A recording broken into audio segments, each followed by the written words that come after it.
Babies were once the real pros at reading people. Before learning a single word, a baby could stare into someone's face and instantly feel what they were feeling. Happy, sad, stressed, they knew. Now, adults, not so much. Somewhere between learning to speak and dealing with taxes, the natural ability to read people got quieter, but it didn't disappear. It just got buried under years of listening to what people say instead of how they act. So here's the fix. Pay less attention to the actual words and more to the feet, hands, face, and voice. The unspoken things that never lie. Start at the bottom, literally, feet. Most people don't even think about what their feet are doing, but that's what makes them honest. The way someone's feet are pointed says a lot. If they're facing toward a person, there's interest. If they're aimed at the door or angled away, even if the person is smiling, their body's already halfway out. It's not just direction. Distance matters too. A relaxed stance with legs comfortably apart usually means ease. On the flip side, if someone's ankles are close together, tight posture, or constantly shifting weight, they might not be feeling it. Nervousness? That's when the heel lifts off the ground, just a little. It's like the body's getting ready to leave without permission. Most people don't even notice they're doing it. Now the hands. Everyone hears about crossed arms or nervous fidgeting, but skip the obvious. Look for the stuff underneath. Palms. That's where the truth is. When someone shows their palms while talking, it usually means comfort or honesty. This goes all the way back to our caveman instincts. If someone's hiding their palms, the brain registers danger. But if the palms are open, especially facing up or out, it tells the other person, I'm not a threat. Next, hand direction. This one's more subtle. In poker, the pros who have strong hands often keep their hands near their cards. Players with weak hands, they lean back, hands off the table. That same principle works outside of poker too. If someone's hand movements are drifting towards you, that's a subconscious pull. If they're pulling away, even slightly, the energy is moving with it. Watch what people do with their hands when they're thinking. A hand to the forehead can mean stress or confusion. A hand brushing the lips? It's weirdly consistent with attraction.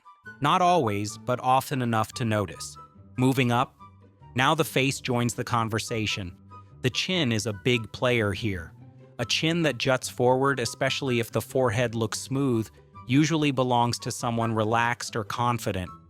It's the opposite of someone who's tucking their chin down, looking up with furrowed brows. That combo often signals discomfort or worry. Even if they're saying they're fine, the face might be leaking the truth. Now, onto the eyes. Easily the most misunderstood part of body language. The eyes really are windows to the soul, but they can be foggy ones. Start with shape. Narrowing the eyes can mean anger or suspicion, but also deep concentration. The trick is to read it in context. If the narrowed eyes come with a stiff posture and no smile, probably not a good sign. But if it's paired with curiosity and attentiveness, it might just be focus. Widened eyes are easier. Surprise, alertness, even fear can cause someone to open their eyes wider than usual, but sometimes it just means they're interested. Not necessarily romantically, just fully tuned in. One of the biggest giveaways that someone's genuinely happy to see you? Look for crow's feet, those tiny crinkles at the corners of their eyes. You can fake a smile, but you can't fake the eyes crinkling. It's called a Duchenne smile, and it's gold. Ever notice that dreamy, half-lidded look someone gives across the room? That slow blink with eye contact that lingers just a second longer? That's the classic Monroe look. Marilyn Monroe mastered this naturally. Eyes half closed, but holding gaze. It's often unintentional, but definitely a green flag for interest or attraction. People don't just give that look out randomly. Now, eye movement direction, tricky but fascinating. Back in the 1970s, researchers noticed that people tend to move their eyes in certain directions when they're thinking, remembering, or making stuff up. The whole concept was named neurolinguistic programming. For example, looking up and to the left can mean memory recall, while up and to the right might signal imagination. But this isn't foolproof. More recent research found that people are actually better at spotting lies through someone's voice than their facial cues. The tone, the pauses, the rhythm.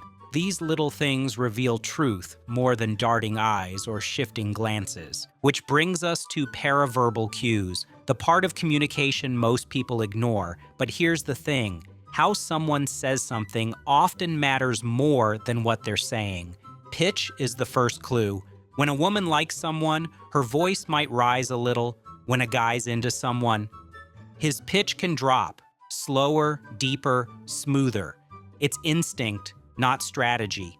Stretching out words is another one. Like instead of saying really, someone says really. That dragged out word usually means more emotional investment. Same goes for no why or stop. These vocal flourishes don't just sound playful, and they're little social hugs. Now micro pauses. These are tiny breaks mid-sentence that sneak in when someone's processing something deeper or getting emotional.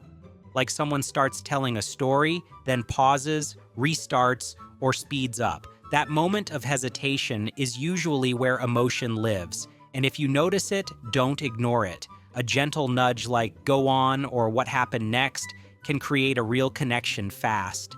The human brain is wired for patterns. That's why voices that suddenly change speed, pitch, or rhythm catch attention. And those changes are usually driven by emotion, stress, excitement, doubt, or desire. There's also something called verbal mirroring that shows up when two people are clicking. Say one person ends a sentence with a little question like, "right?" or "isn't it?" That's called a tag question. It's not random. It's the speaker checking if the listener agrees, subtly making sure they're on the same page. When people like each other, they start syncing up their speech without even realizing. Then there's the airtime battle.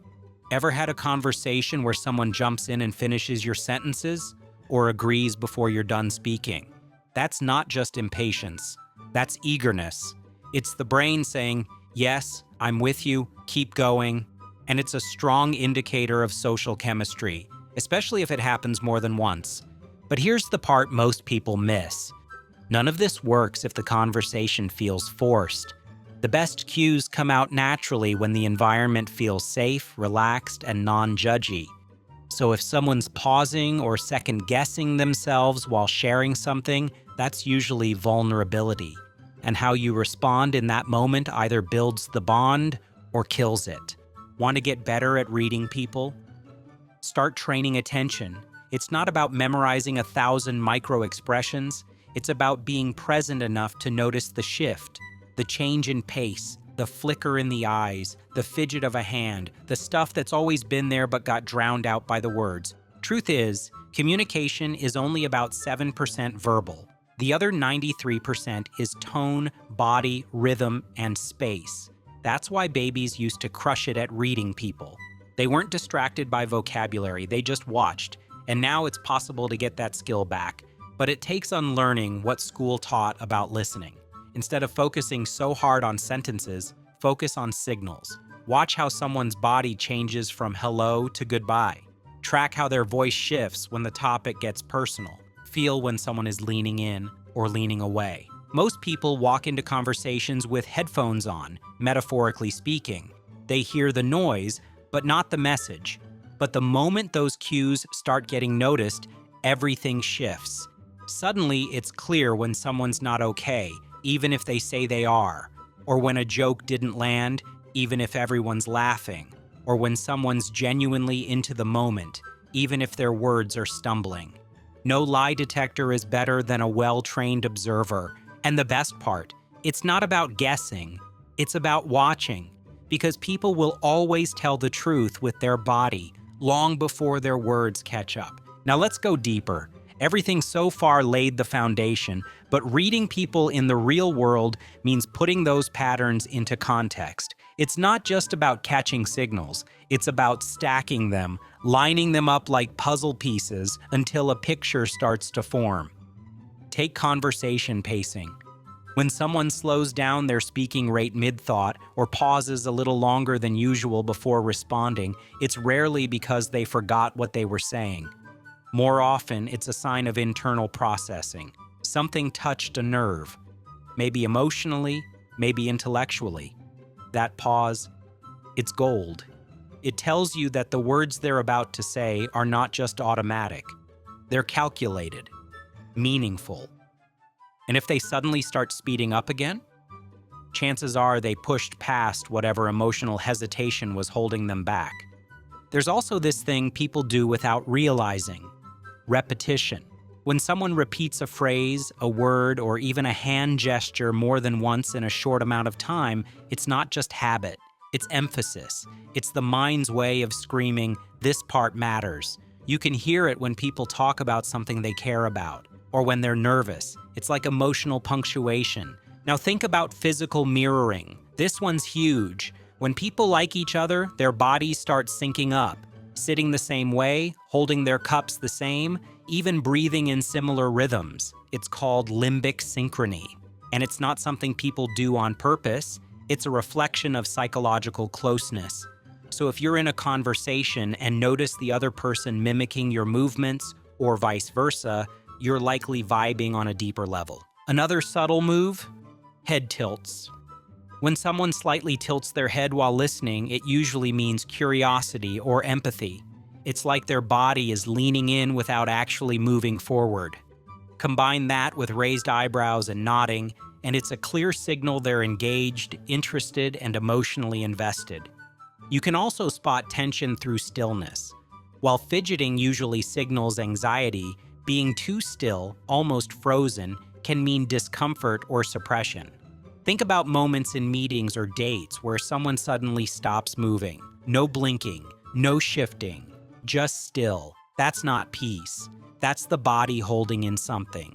Now apply this to romantic interest. When someone's into you, their entire energy shifts. There's usually a combination of these signs: sustained eye contact, feet pointing towards you, mirroring movements, open hands, playful tone changes, and subtle physical closeness. If they lean in, especially past the personal space bubble, that's a pretty loud yes from the subconscious. But let's flip it. Disinterest or discomfort can be just as clear. When someone starts angling their body away from you, avoids eye contact, keeps their responses short, or their voice stays flat and monotone, those are the red flags.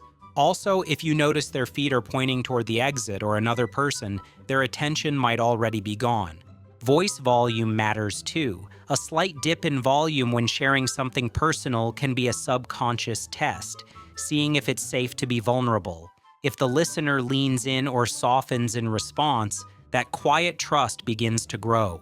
But if the other person stays distant, distracted, or cuts them off, that vulnerability shuts right back down. This is why it's important to become a pattern collector. 1 signal might be noise. 2, interesting. 3 or more, especially when they line up, that's the signal.